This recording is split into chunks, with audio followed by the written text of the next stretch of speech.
In 460 BC, after the Persians left Athens, a leader emerged who would enable the city to reach cultural and militaristic heights.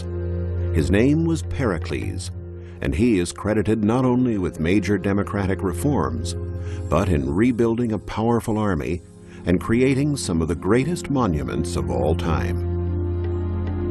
Under Pericles' 30-year rule, the Acropolis the Persians destroyed was rebuilt in a glorious manner. Its principal building was the Great Parthenon, but the hill was filled with dozens of smaller temples, each a masterpiece of design and execution. Pericles led the city through a golden age, which would make the name of Athens immortal. This was the era of artists, like the sculptor Phidias, the time when philosophers like Socrates and Plato sought eternal truths. This was when Sophocles and Euripides created Western drama. The foundations were laid for almost every aspect of modern Western civilization, even sport. Though Pericles succumbed to a deadly plague which decimated a quarter of the Athenian population, his accomplishments live on. Athens was the pinnacle of a dynamic which had been building for thousands of years.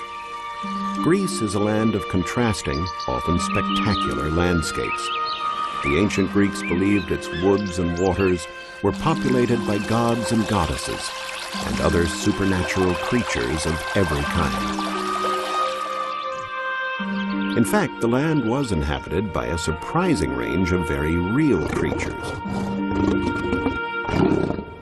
The first people who came here arrived nearly 2,000 years before Christ, at the beginning of the Bronze Age. They belonged to a branch of the great Indo-European stock that migrated from the vast plain stretching from Europe to Asia. The earliest Greeks were tribes of warriors who spoke the same language but fought incessantly, struggling for possession of the richest and most fertile land. The first settlements were primitive rural communities. Then, between 1500 and 1200 BC, there was a general population boom. Magnificent palaces arose. They were an appropriate setting for mythical and legendary stories like those from the poet Homer, and adventure yarns like the voyage of the Argonauts and the trials of Heracles. Many of these stories are more fiction than fact, but one was thought to be real, Homer's epic tale, the Iliad, which told of the war of the Greeks against Troy. Troy was the city that fell to a horse filled with Greek warriors. But was there ever really such a city? For thousands of years, Troy and the Trojan War were thought to be only a myth. Then, beginning in 1870, Heinrich Schliemann, an amateur German archaeologist, began to unearth the ruins of Troy. The city had indeed been destroyed by a great coalition formed by the major city-states of continental Greece. It was a rare coalition. The ancient Greek city-states were usually in a constant state of war with each other.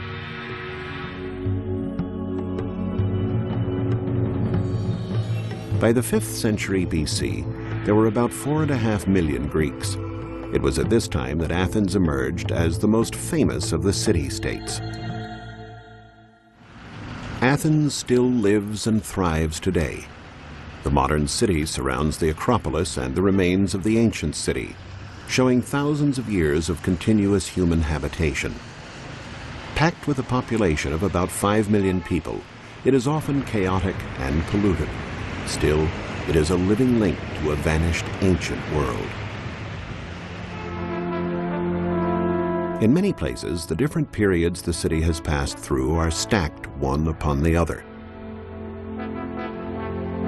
But always, soaring majestically above the teeming city, was the eternal Parthenon and the other buildings of the Acropolis. The word Acropolis means the high part of a city, and in fact almost every city in ancient Greece had an Acropolis. Indeed, almost every city began as a settlement atop such a hill.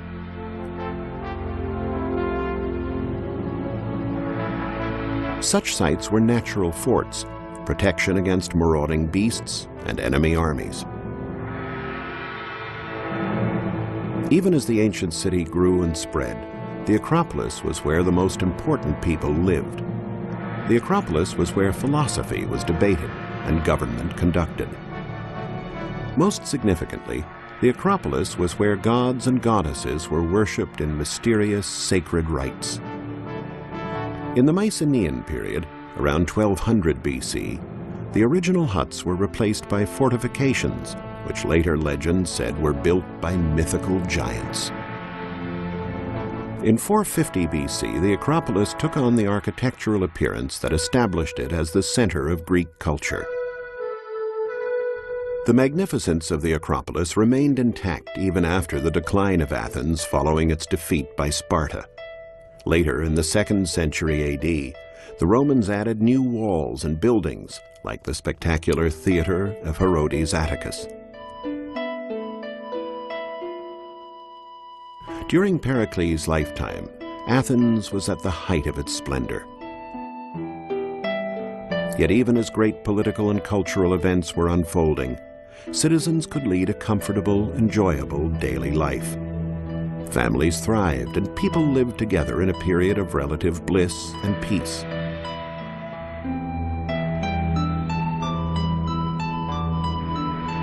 The Athenians, like all ancient Greeks, were a pious people. They believed in the power of the gods to help them or harm them, so religious festivals were held throughout the year.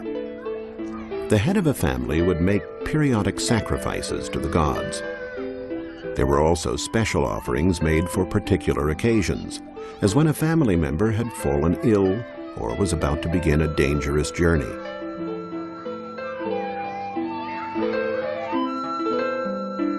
The regular festivals climaxed every 4 years with a great procession to the Acropolis. This was the Pan-Athenia, honoring Athena, the city's protector. All residents, no matter what their rank or occupation, would have been part of the joyous procession. In the ceremony, 2 young virgins would offer the goddess a peplum, a rich gown trimmed with colorful embroidery. The procession would enter the Acropolis through the Propylaea, the monumental entrance designed by architect Mnesicles. In those ancient days, there was a picture gallery with paintings on canvas by Polygnotus and a nude Venus by painter Apelles. All these masterpieces disappeared long ago. After passing the Propylaea, worshippers would go to the inner square. Here stood Athena as warrior, Athena Promachos, 25 feet tall with a golden spear and helmet. It is one of the first statues of Athena. On the right, behind the sacred wall of the Temple of Artemis, one would catch a glimpse of the Parthenon, a perspective which survives today. In ancient times, this building held a curious statue, Athena Apteros. Apteros means without wings. The Athenians said her wings had been removed so that the goddess couldn't flee the city. It's the work of architect Callicrates, a real marble masterpiece, sculpted during a truce between one of the many battles of Athens and its eternal rival, Sparta. A woman at this time, between 421 and 406 BC, might not have been allowed to enter this building, the Erechtheum, the most sacred temple on the Acropolis. It housed the city's most important relics, including an olive tree said to have been given by Athena. Here also were believed to be the tombs of Erechtheus and Cecrops, mythical founders of the city. And finally, the Palladium, the most venerated image of Athena, a wooden statuette that simply appeared magically one day. Today, the building's most famous feature is this porch of the Caryatids. Defaced by the ravages of time, these images may well have been portraits of women revered for their beauty, who lived and died here over 2,000 years ago. From microscopic paint chips archaeologists have reconstructed something of their original vitality. Of course, of all the structures on the Acropolis, the Parthenon, dedicated to the goddess Athena Parthenos, remains the most famous. 100 feet wide and 230 feet long, it has 8 columns on the facades and 17 on each side. Construction began in 447 BC, and archaeologists believe it took 15 years to complete. The spotless marble came from nearby quarries and changes color depending on how the light shines on it. The Parthenon survived largely intact until 1687 AD, when a Turkish army used it to store ammunition, and there was a shattering explosion. Though accidents and pillaging have taken their toll, the glory survives. Archaeological reconstruction allows us to see these treasures as they were meant to be seen thousands of years ago.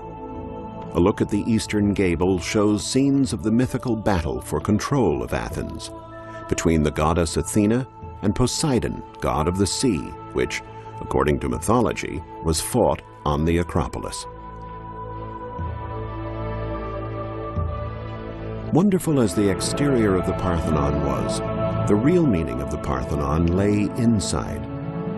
The Parthenon celebrated one of Athena's most revered aspects, Athena as virgin. The statue of Athena inside the temple is, by all accounts, one of the most glorious lost treasures of the ancient world. Made of gold and ivory, it was over 40 feet tall. It was so expensive, the cost to build it was enough to outfit 300 warships. Its sculptor, Phidias, was said to have been inspired by the actual presence of the goddess in his studio as he worked. But the exorbitant price so angered the Athenians that Phidias was forced to go into exile for the rest of his life. The statue remained in place until 426 AD. Then an invading army took it to far-off Constantinople, where it was destroyed in a fire which also consumed most of the city. Archaeologists know a lot about it through the so-called statuette of Varvakion, a small reproduction of the Hellenistic period. For countless centuries, Athens and the Acropolis were a beacon for travelers throughout the ancient world. Many were on their way to Delphi, a holy place just northwest of Athens. There was a great temple here dedicated to the god Apollo. Delphi was also the site of a mystic oracle who gave cryptic glimpses of the future. Today, archaeologists experiment with techniques duplicating those available to the ancients, trying to determine just how the marble used at Delphi was brought here and put into place.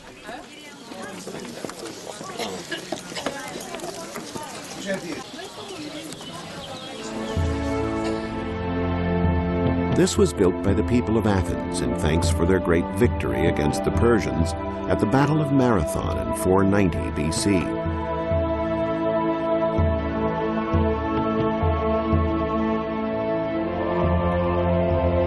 Once these rooms were heaped with shields and spears wrested from the Persians, and devotional statues made of gold and silver.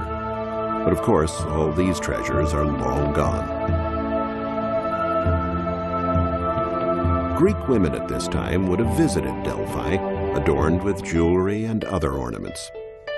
They would have scented themselves with perfume made from herbal extracts like mint, sesame, and cumin, and even worn lipstick.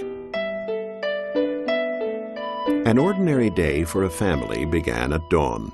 Breakfast for adults and children alike was usually a little bread dipped in wine.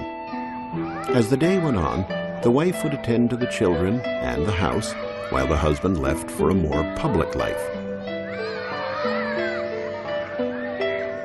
Athens offered an almost infinite variety of diversions for a male citizen of the upper classes. Unburdened by regular employment, he could visit and drink with friends, while his wife stayed quietly at home.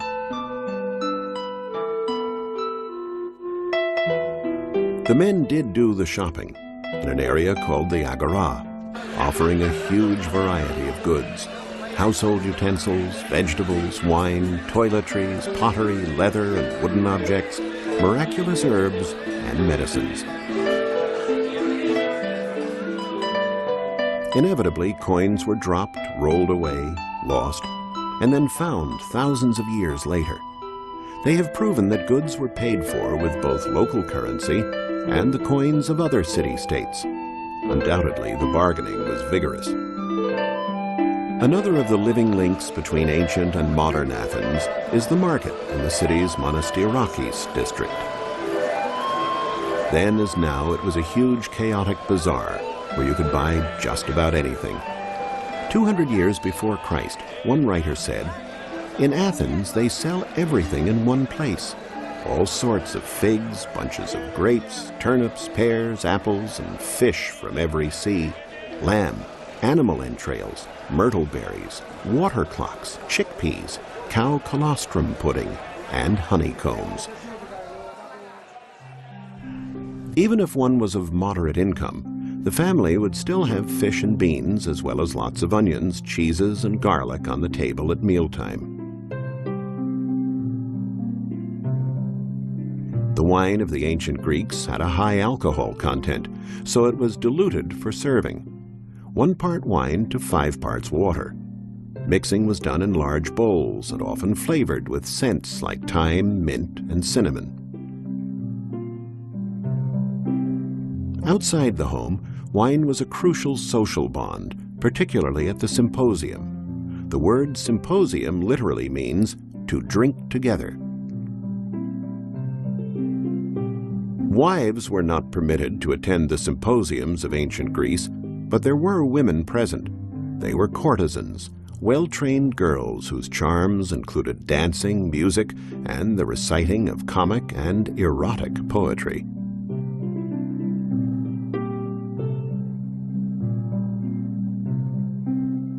Prostitution was so important in ancient Athens, the great lawgiver Solon included it in his rulings.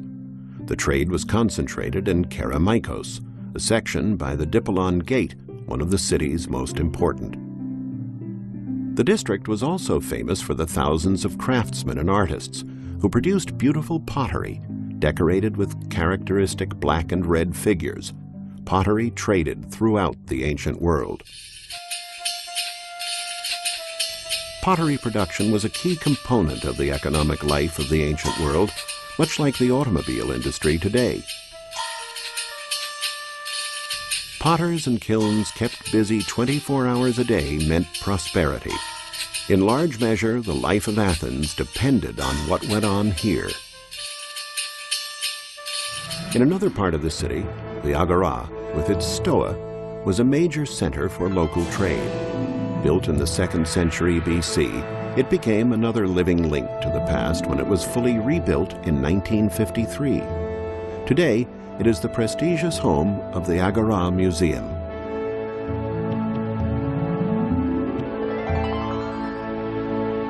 The stoa, a building with great colonnades and stores for retail sales, not only housed a 2-story shopping center, but was also the site where many philosophers of ancient Athens gave their lectures.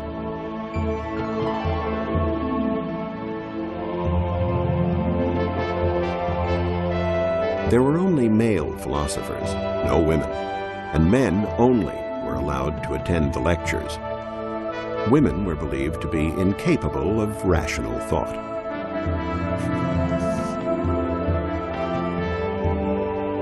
At the center of the Agora stood the Tholos Prytanea, erected during the 5th century BC with a diameter of 60 feet. This is where the Senate of Athens used to gather to debate the issues of the day, what laws to pass, what rival states to ally with, which to fight. Should Socrates be put to death for preaching sedition? The senators were able to continue their sessions into the night because beds were brought in to make their stay more comfortable.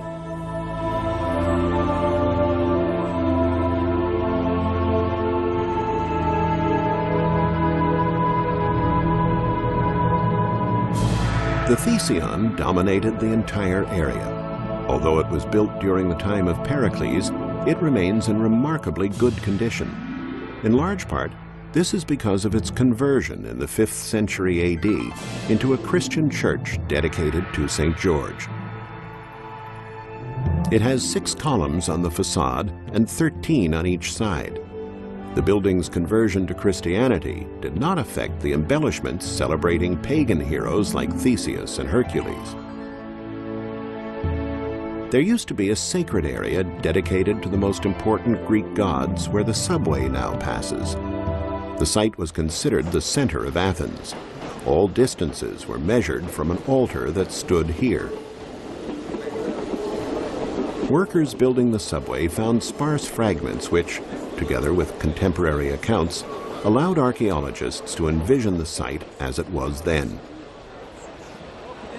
The altar was surrounded by a low, square wall.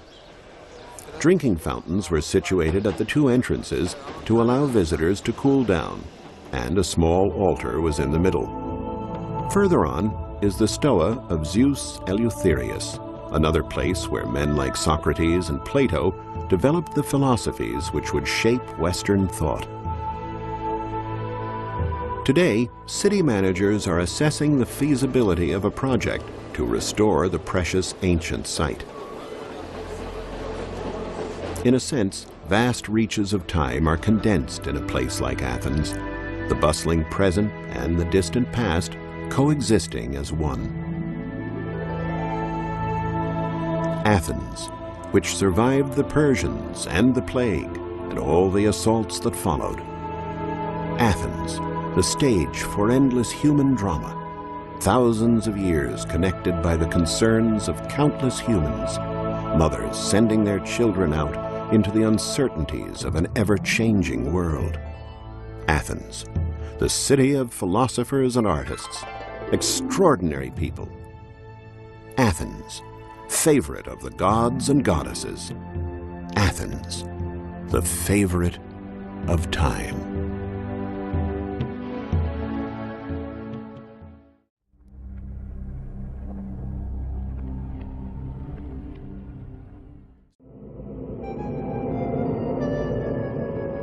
The origins and language of the mysterious Etruscans are subjects of debate for scholars today, perhaps because there seems to be no lineage.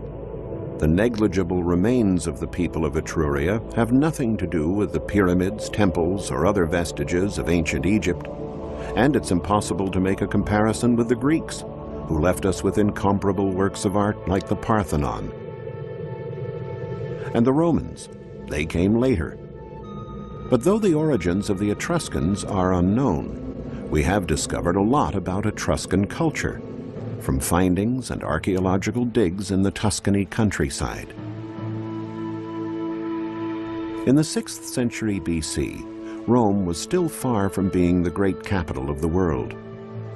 In reality, during that time, the city was under the dominion and influence of the Etruscans. In fact, several kings of Rome were of Etruscan origin.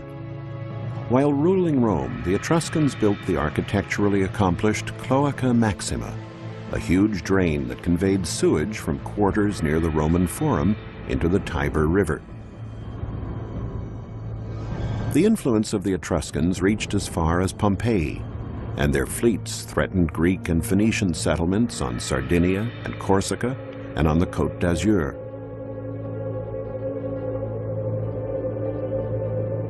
Still, everyone wanted to trade with the Etruscans because they were rich. They loved beautiful things and bought jewels, weapons, exotic objects, and pottery. One of the repositories for Etruscan culture is an ancient town called Merlo on the banks of the Ombrone River in the Siena province of Italy, the middle of the Etruscan nation. Nothing remains of the ancient town, but on a plateau called Poggio Civitate, just outside the city, are clues to what Etruscan homes were like. Though these cities were destroyed and rebuilt by Roman invaders, evidence of the Etruscan civilization has turned up in tombs and necropolises, cemeteries. In 1965, Bryn Mawr College in Pennsylvania sponsored an excavation led by archaeologist Kyle Meredith Phillips, Jr. at a site not far from the medieval town of Merlo. Since then, every summer, teams of American students and professional archaeologists have been working at Poggio Civitate. This archaeological campaign has unearthed a find of a huge Etruscan building from the distant past. The remains of the south wall are still in the clearing where the building was erected. The construction covered a square surface that was truly enormous, 197 feet on each side. Inside what must have been the courtyard, there are foundation walls of a so-called tempietto, or little temple, a small square-shaped building that in all likelihood contained statues of divinities and ancestors. Though little of the original building remains, it was natural for archaeologists to try to reconstruct what the building at Merlo looked like. More than 2,500 years ago, the little temple was in the middle of a big colonnaded courtyard that ran along three sides of the building. The building itself, which archaeologists called the Upper Building, was erected in 580 BC on the ruins of a previous so-called Lower Building erected in the 7th century BC, a building that was later destroyed by fire.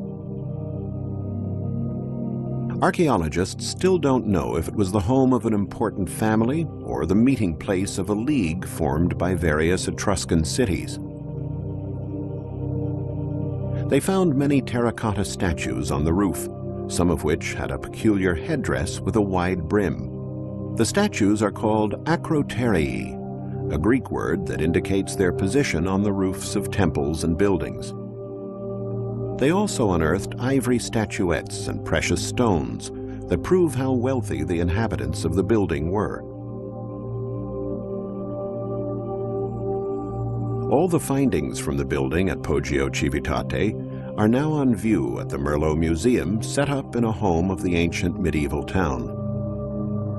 One striking figure is this horseman. It was on the roof of the lower building. Most of the objects in the museum collection come from this building.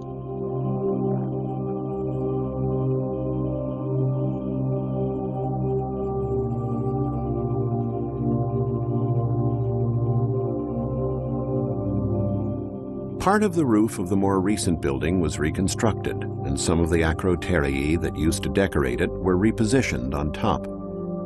Standing out is a statue of a man with a strange hat, something a musketeer or cowboy might wear. This statue has become the symbol of Merlo.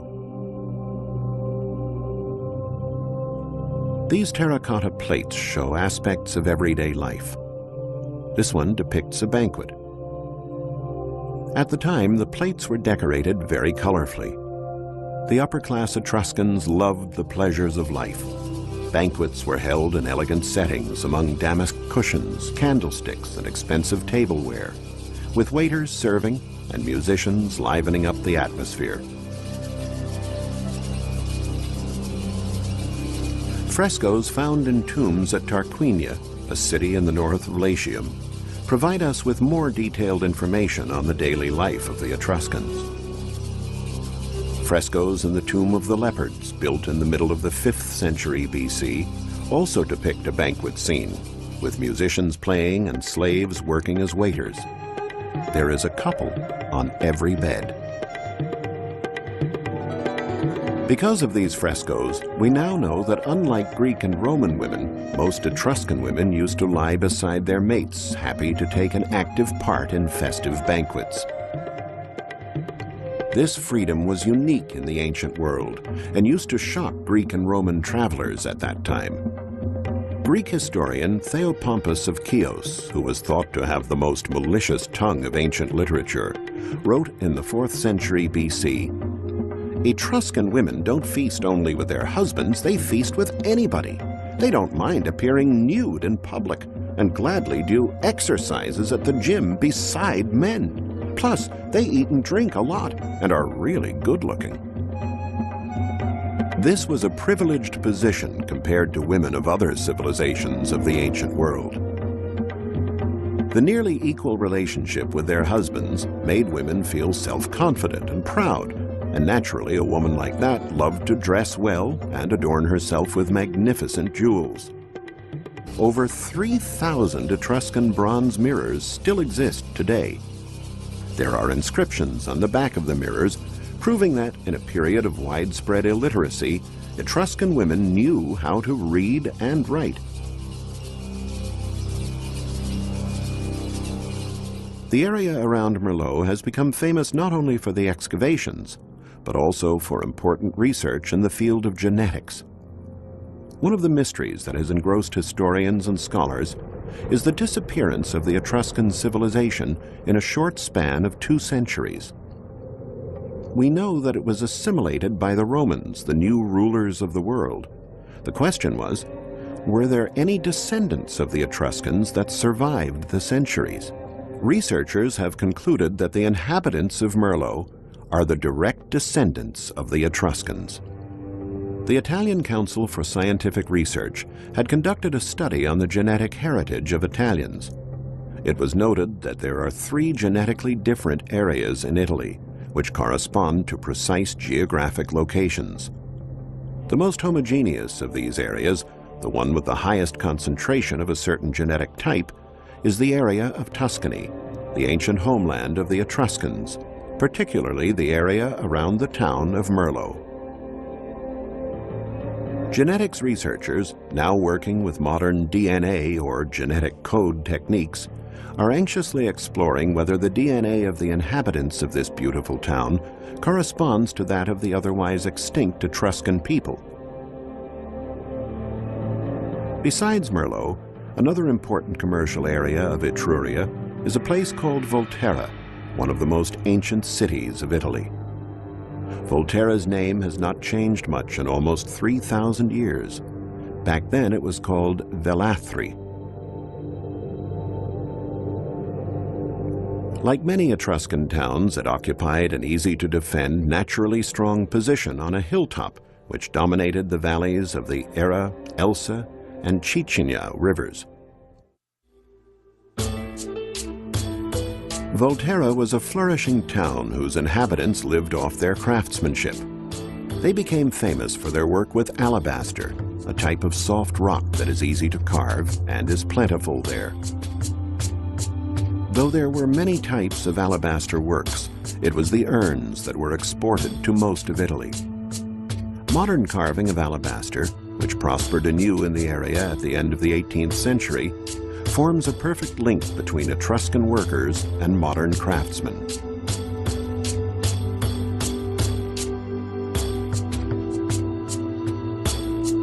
During the 4th century, a wall that was over 4 miles long and covered an area of nearly 290 acres surrounded the city. Although the wall was rebuilt many times during the Roman and medieval periods, there are still large sections from the Etruscan period. One would enter the town through solidly built gates, like the Diana Gate, or through the monumental Arch Gate, the lower part of which dates from the Etruscans. The Romans rebuilt the arch using Etruscan material, like the 3 human heads that are practically unrecognizable today.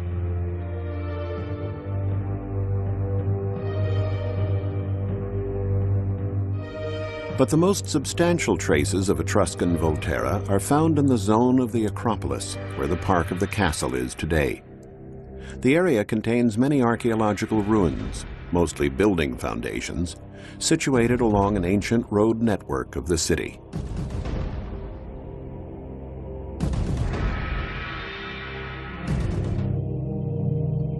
Two temples used to stand in this area, built around the 3rd century BC.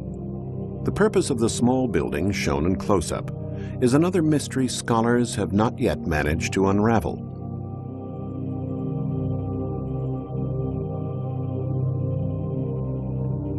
Heading now toward the coast, we come to another city that became famous for a totally different kind of work. It is Populonia, or Pupluna, its ancient name. Populonia is the only big Etruscan town that was built directly on the coast. It was here that Etruscans produced, processed, and traded large quantities of iron. Over the centuries, they accumulated enormous piles of slag from the work of the furnaces. Some piles were 10 to 20 feet high. These slag piles were so rich in iron, even in the unprocessed state, that in 1940 the Italian army used them to make war supplies. Scholars have estimated that there could have been 2 million tons of slag in these piles. The present town of Populonia traces its origin to more recent times. The town flourished in the latter part of the Middle Ages, but iron was being refined and traded here at Populonia nearly 500 years before Christ. Where did this precious metal come from? In spite of metal-bearing chains nearby, the iron came by sea from the island of Elba.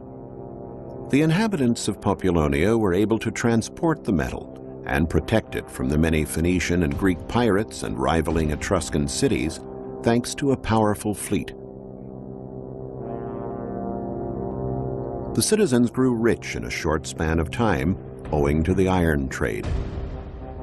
Merchants used to buy the raw material at Populonia and then have skilled craftsmen make weapons and pieces of armor for their leaders and warriors.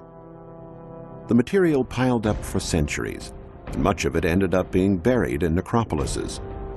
It wasn't until the late 1900s that cemeteries buried for years and years, like the one at San Cerboni, were discovered. Here there are important examples of chamber or tumulus tombs. These tombs have a long access corridor that leads to a quadrangular cella.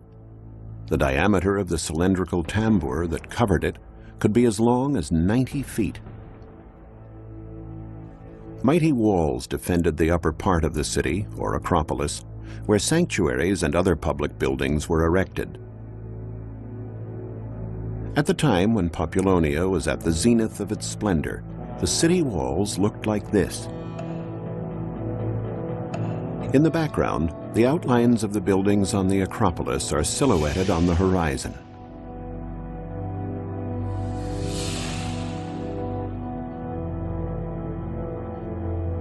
The iron that left Populonia would be distributed to cities throughout the Etruscan Empire, all the way to Kisri, known in Roman times as Caere, present-day Cerveteri. Cerveteri was one of the most powerful cities in South Etruria, as is proven by the wealth found in its splendid tombs. One fine example is the sepulchre at the Tomb of the Bas-Reliefs in the necropolis at Banditaccia. It got this name from the fact that on its walls there are reproductions of objects used in everyday life. These include a lantern or oil lamp, some cord, a wine jug, as well as some utensils and weapons. But the town considered the most important city in the area was Clusium, or Cusae, one of the few cities of the ancient world that dared to defy Rome and won, at least in the early stages. Rome was only a frontier town at the peak of Etruscan splendor. Indeed, one could say it was the Etruscans who brought grandeur and a civilized way of life to Rome, and to a country that, on the whole, was rather savage at the time. Etruscan kings ruled Rome for over 100 years. Some say it was their arrogance that spelled the end of Etruscan power. Roman historians documented the war between Rome and Clusium. According to texts, it started in 510 BC, when the son of Tarquinius Superbus, a Roman king of Etruscan origin, ravished a beautiful and virtuous matron. The Roman nobles rebelled and expelled the Tarquins from their city, vowing that never again would a king rule Rome. And thus was born the glorious Roman Republic. After being ousted from Rome, Tarquinius Superbus went to Clusium and sought the help of its great king, Porsena, who headed a confederation of Etruscan cities. Porsena marched on Rome in 508 BC, winning many victories before being turned back by Horatius at the banks of the Tiber River. The figure of Porsena is shrouded in legend and mystery, like the grave where he is thought to be buried. Scientists and adventurers have been searching for years in the countryside around Clusium for the mythical mausoleum where the body of Porsena was laid to rest with fabulous treasures 2,500 years ago. However, despite the many attempts, the tomb has never been found. Pliny the Elder mentions Porsena's tomb in a text. After hearing the many stories that were being told during his lifetime, he imagined it as a grand, square-shaped construction measuring 300 feet on each side that was several stories high and supported by very high pyramids. Inside the square base, there must have been a labyrinth of tunnels where the treasures were hidden. It's possible that Pliny got carried away with his description, because it's hard to believe that a monument of this size has vanished completely. Another secret about Etruscan civilization that has only been partly unveiled concerns the language. This is the alphabet reproduced on a very particular primer shaped like a cockerel. Quite a few scholars believe that Etruscan is a very ancient language that may even have existed before Greek and Latin. The problem in figuring out the language of the Etruscans stems from the mystery over their origins. According to the Greek historian Herodotus, who lived in the 5th century BC, the Etruscans were originally from Lydia, an ancient region in present-day Turkey, and sailed to the Italian coast from there. But according to another theory by the Greek historian Dionysius of Halicarnassus, on which many modern scholars agree, the Etruscans were an indigenous people who came from a territory that includes present-day Tuscany, part of Latium and Aemilia. The most antique evidence dates from the 10th to the 7th centuries BC and is found in a zone that we rarely think about as having connections with the Etruscans. This place is Felsina, or present-day Bologna. Artifacts from Villanova are housed in Bologna at the Civic Archaeological Museum, which was opened in 1881. It is a unique collection, the only one of its kind in the world. In the 9th century BC, it was here that the so-called Villanovan culture flourished, named after Villanova, a town near Bologna, where archaeologists discovered a group of tombs attributed to this culture.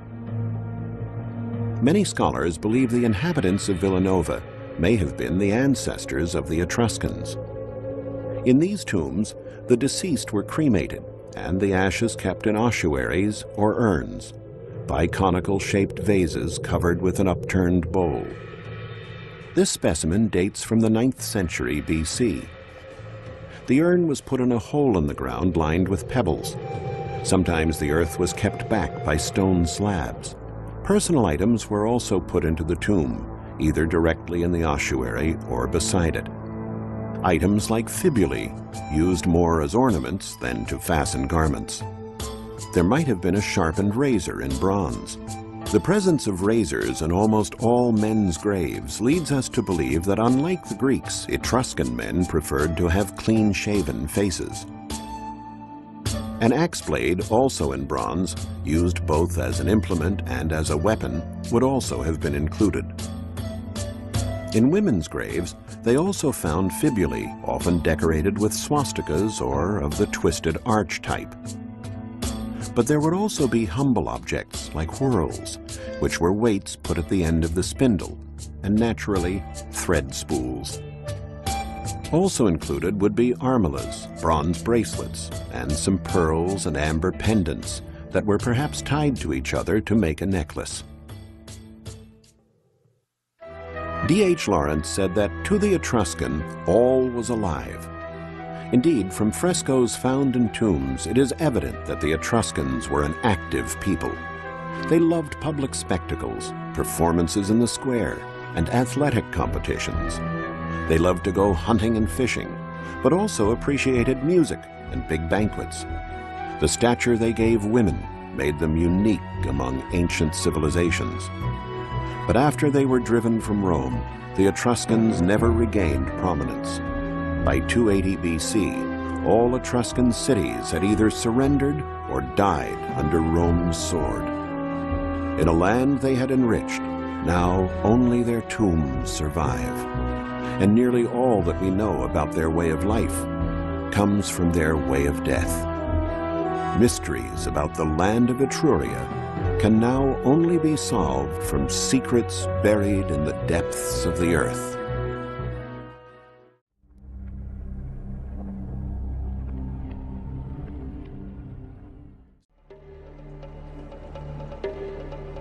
Modern-day Egypt lives side by side with remnants from the times of the Pharaohs.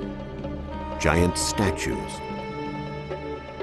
the pyramids that adorn the left bank of the Nile, where the sun sets, the magnificent temples such as those in Karnak and Luxor, built by the hard labor of hundreds of thousands of workers, still stand. But what is left is only a fraction of what the giant cities must have been. So why, in spite of the skill of these ancient builders, has so little of these ancient cities survived until today? The answer lies in the importance attributed to the buildings. While temples and pyramids were destined to withstand the onslaught of centuries, ordinary people under the pharaohs had to make do with crude mud bricks and straw dried in the sun, techniques that are still in use today. And yet, these were magnificent cities, such as Memphis, the pharaoh's first capital. We know about these cities because of the legacy of scribes, writers, at that time. This sculpture of a scribe from the Cairo Museum is an example of a man who could have lived his entire life in one of those crowded city streets at the time of the pharaohs. Scribes were highly respected figures in ancient Egypt. Years of study taught them to master the art of writing hieroglyphics, and they enjoyed privileges and honors reserved for upper classes. Writing was beyond the scope of the great majority of the population and was thus shrouded in mystery. Scribes made up a unique profession. Many of them earned their living by writing out and copying public and administrative documents. The Nile River was the lifeline of ancient Egypt and the home of most of the important cities. Memphis, just a few miles south of Cairo, was the first capital of the pharaohs. The road sign indicates the village of Mitrahina, announcing that we have arrived at the gates of the capital. It is difficult to imagine that such a desolate spot could have been the heart of one of the largest and richest cities in the ancient world. And yet, 4,000 years ago, there were majestic palaces and temples here, surrounded by an intricate maze of houses and streets.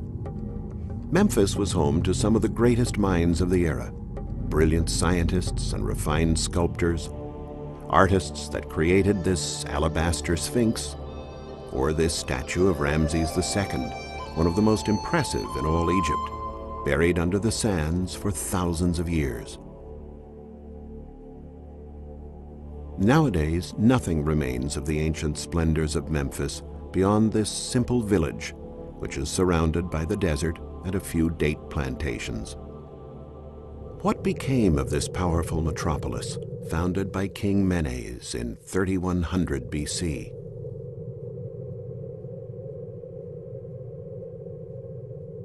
This is what remains of the Temple of Ptah, thought to have been one of the largest in ancient Egypt. Much of it is still buried under the small hill where the village of Mitrahina lies today. The problem is, when Memphis went into decline, its monuments were dismantled and the stones were used as building material for new construction.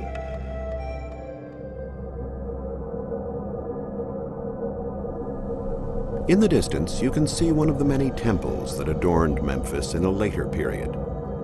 And this is how the capital itself might have looked if you attempted to cross the bustling streets of the city center over 4,000 years ago.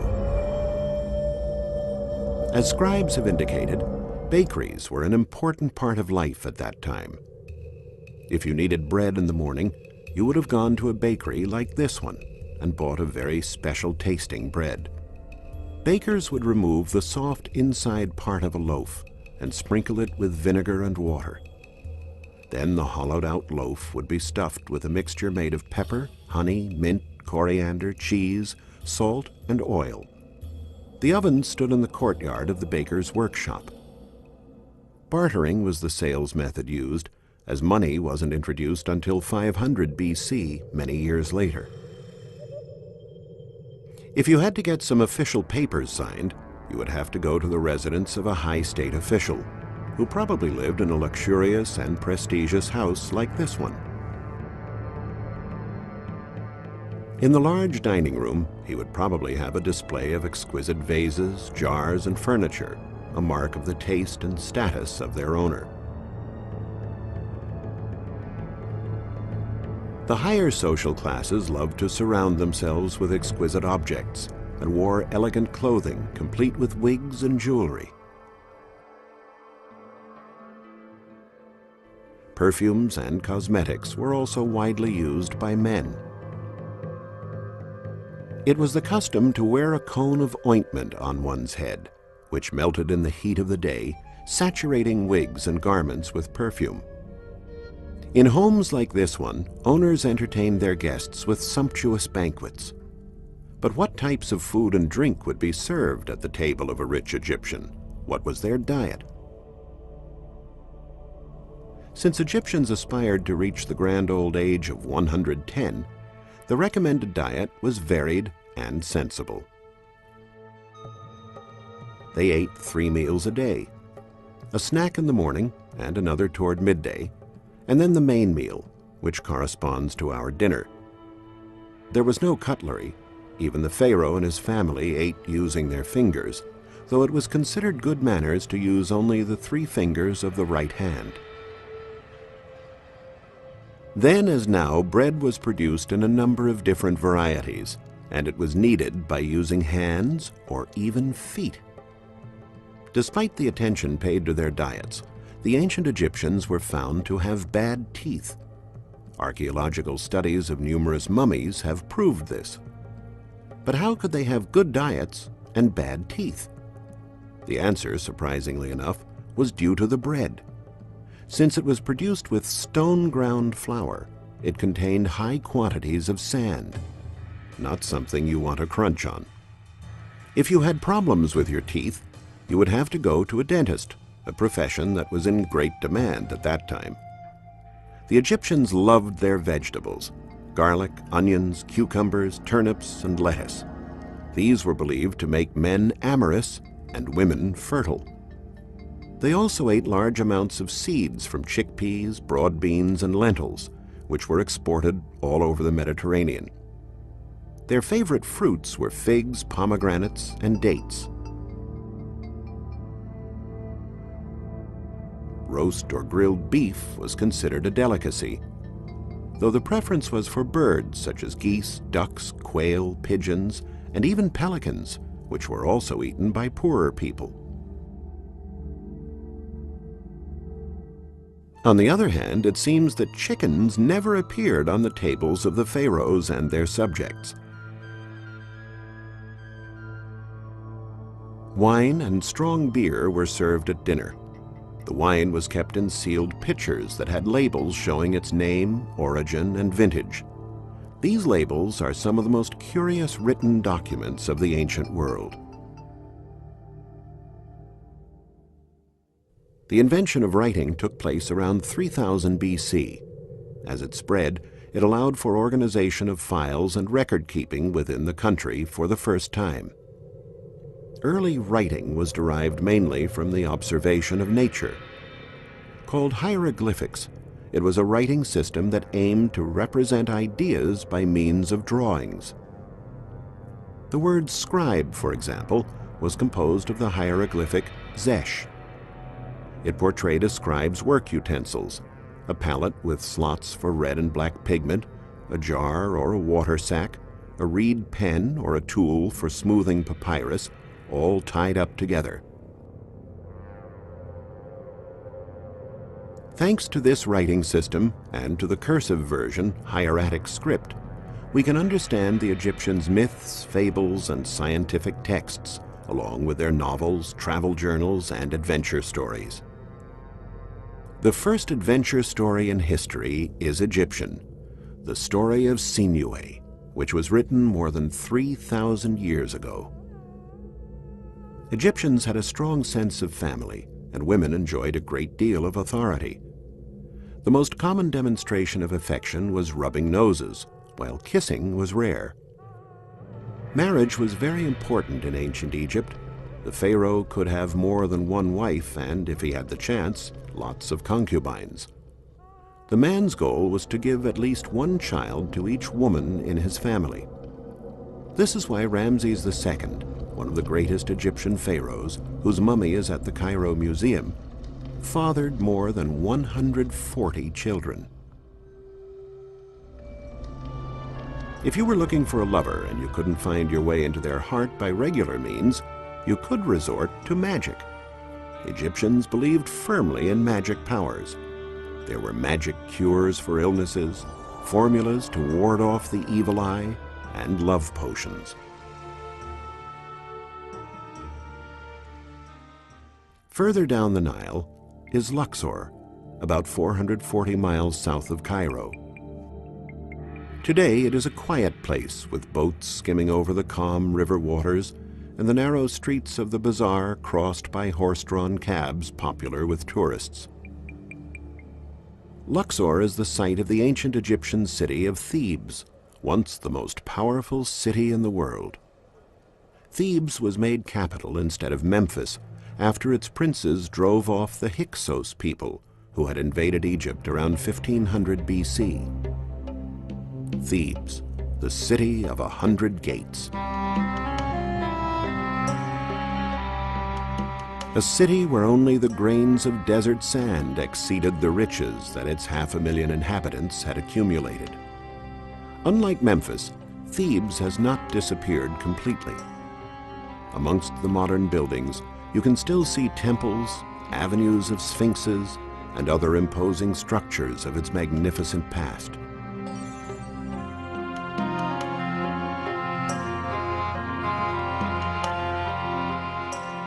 The remains of the temple dedicated to the god Amun bear witness to this. They were restored by archaeological studies at the end of the 19th century, with the demolition of hundreds of houses that had been built over them. Some of the excavations are still going on. A 15th century mosque still occupies part of the first courtyard.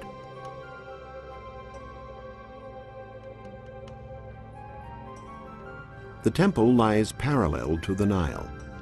Its dimensions are truly majestic, over 800 feet long and 200 feet wide.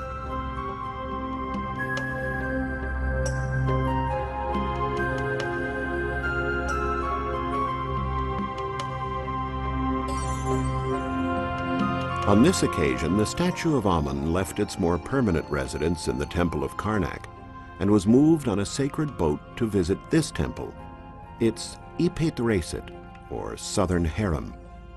2 obelisks stood at the entrance to the temple.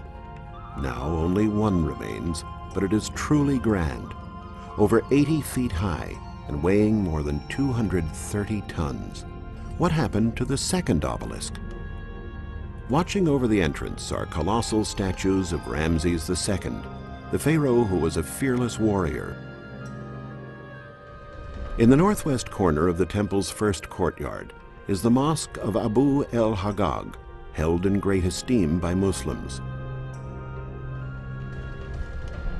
Among the columns here are statues of the pharaohs Amenhotep III and Ramses II. Here's what the entrance to the Temple of Amun would have looked like in ancient times. The facade was richly decorated with scenes from the epic battle fought by Ramses II against the Hittites in 1285 BC in Kadesh, in modern-day Syria. We can see now how the 2 massive obelisks would have dominated the entrance. The mystery of what had happened to the second obelisk was solved in 1835. when King Mehemet Ali presented it to King Louis Philippe of France. Less than 2 miles separate Luxor from Karnak, the site of the enormous complex dedicated to a trinity of gods, Amun, Montu, and Mut.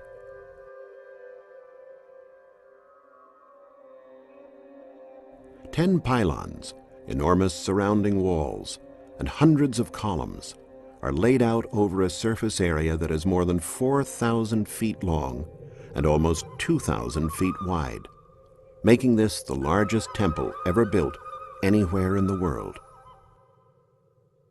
It took 2,000 years to build, and all of the pharaohs contributed something to the final layout. Once you enter the temple, you come to the biggest courtyard of all Egyptian temples, over 300 feet wide and 260 feet long. In the center of the courtyard, only one tall column survives of the 10 that made up the cloister.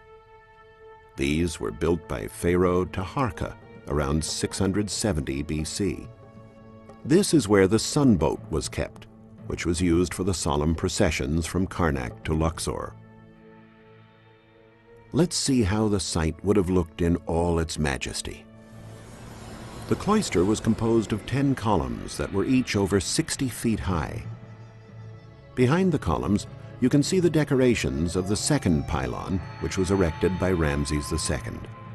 In the center was a pedestal on which the sacred boat containing the statue of the god Amun was placed. The dimensions of this area are simply colossal. Beyond the second pylon, you enter one of the most imposing monuments we have inherited from Egyptian art.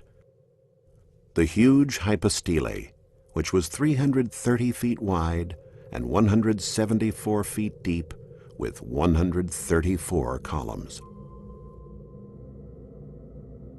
Enormous architraves raised the height of the ceiling to 75 feet. The 122 lateral columns with papyrus-shaped capitals are lower. This made it possible to put in windows that create amazing effects of light and shadow. The decorative scenes on the inside walls of the atrium, carved over 3,000 years ago, depict processions and coronation ceremonies.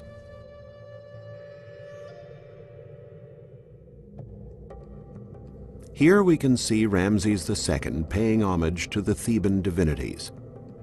The boat is taken in a procession by the priests of Amun, dressed up as mythological beings.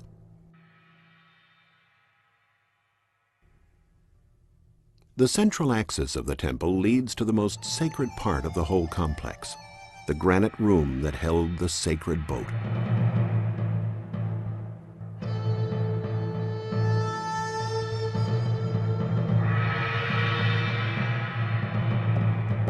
This is one of the 2 obelisks erected by Queen Hatshepsut. Almost 100 feet high, it is one of the tallest in all of ancient Egypt. Upon her death, her stepson, Pharaoh Thutmose III, who apparently detested her, had a wall built around the obelisk to obliterate the memory of the dead queen. The festival hall built for Thutmose III was later turned into a Christian church, as is seen from the faces of the saints that can still be distinguished on the columns. Of the many rooms in the temple, one of the most interesting is known as the Botanical Garden, because it is decorated with exotic plants and animals, in testimony to the devotion displayed by pharaohs to their gardens and agriculture. And this is the great sacred lake where the priests of Amun-Ra used to purify themselves in the holy water that was channeled here from the Nile. This gigantic granite scarab, or beetle, was considered sacred by the Egyptians. It is said to be of good fortune if you walk around it. Going back north now on the Nile, we come to Cairo, capital of modern Egypt and a metropolis of almost 16 million inhabitants. Cairo was never a capital under the pharaohs. During their reign, there was only a small settlement here called Keriaha, which means place of battle, a name it earned because, according to legend, it was where the gods Horus and Seth fought. The only thing we know about the city's past is that around 500 BC it was called Babylonia and was an important commercial center. If you visit the Copt Quarter, one of the most ancient and picturesque parts of Cairo, you'll see that it is inhabited today by Orthodox Christians. It contains one of the most important temples in Christianity, the church that played host to the Holy Family and Jesus during their time in Egypt.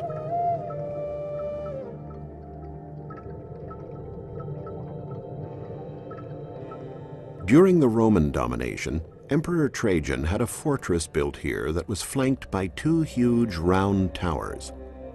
The remains of the South Tower have been partially restored, while the North Tower was incorporated into the Church of St. George.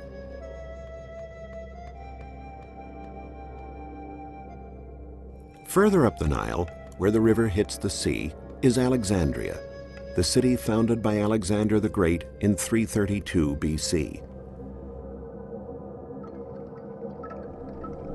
It is the last capital of ancient Egypt, and where Cleopatra, the last direct descendant of the Pharaohs, lived and died.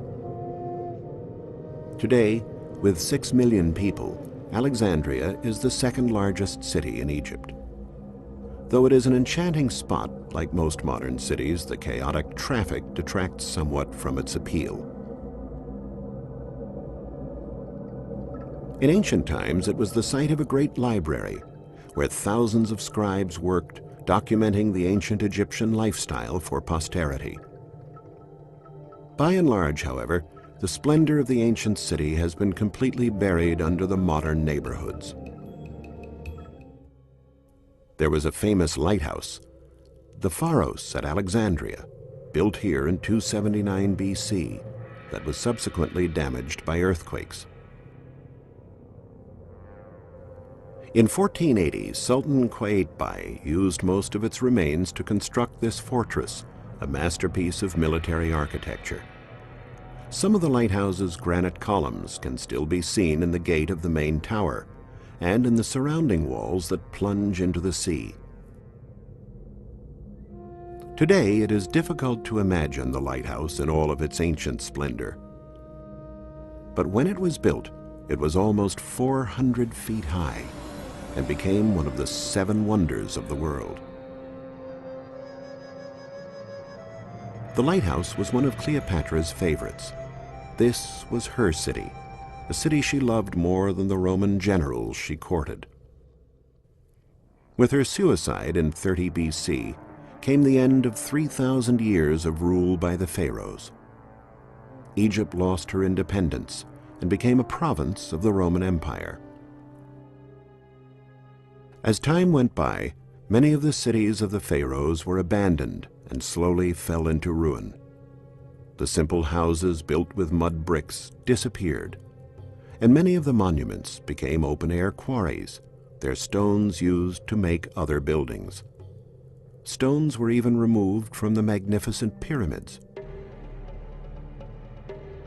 The madrasa of Sultan Hassan in the city of Cairo was built with stones from the pyramids in 1362. It was a sort of university college, and its design is considered a masterpiece of Islamic architecture. The palace is perfectly proportioned, and its beauty owes a lot to the stones removed from the pyramids and used in its construction. This was a destiny that befell other monuments in the capital over the course of centuries, as magnificent works created by the pharaohs were dismantled. But still today in Egypt, the past and present come together as in no other country in the world. The writers or scribes from that time have left us with a treasure trove of literature that documents the amazing episodic adventures of pharaohs and queens, of great loves and tragic battles, and gods for every purpose. Their writings challenge the passing of the centuries and, in a way, proclaim the immortality that was sought by the pharaohs.